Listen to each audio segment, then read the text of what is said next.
યાત્રાધામ અંબાજીમાં ₹1,200 કરોડના ખર્ચે શક્તિપથ બનાવાશે। આ પ્રોજેક્ટથી મંદિર પરિસર 3 ગણું મોટું થશે, જ્યારે ચાચર ચોકથી સીધા ગબ્બર પણ જઈ શકાશે। 2.5 કિલોમીટર લાંબા આ કોરિડોરના રૂટ પર Divyadarshini Chowk, parking, amenities block, tourist facility, ropeway terminal, Sati Ghat, EV stop અને ઇવેન્ટ ગ્રાઉન્ડ હશે। પ્રધાનમંત્રી મોદીના માર્ગદર્શનમાં તૈયાર થઈ રહેલા આ પ્રોજેક્ટનું પ્રેઝન્ટેશન પણ થઈ ચૂક્યું છે અને ઓક્ટોબર 2024થી આ પ્રોજેક્ટનું કામ શરૂ કરવા તૈયારી કરી દેવામાં આવી છે, જ્યારે પ્રોજેક્ટ 2027 સુધીમાં પૂરો કરવાનું આયોજન છે।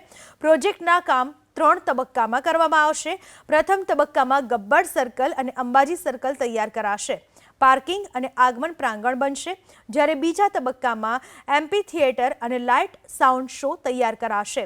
ગબ્બર નજીકથી પાર્કિંગની વ્યવસ્થા સાથે જ ગબ્બર મંદિરનું વિસ્તરણ કરાશે, તો ત્રીજા તબક્કામાં સતી સરોવર અને સતી ઘાટ બનશે અને ગબ્બર તરફ જવાના માર્ગની કામગીરી કરાશે। સાથે જ માન સરોવરનો વિસ્તાર વધારવામાં આવશે।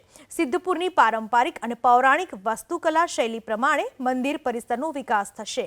આ પ્રોજેક્ટમાં કોઈ ચૂક રહે નહીં તેની ખાસ તકેદારી રાખવા ખાસ સૂચના પણ આપવામાં આવી છે।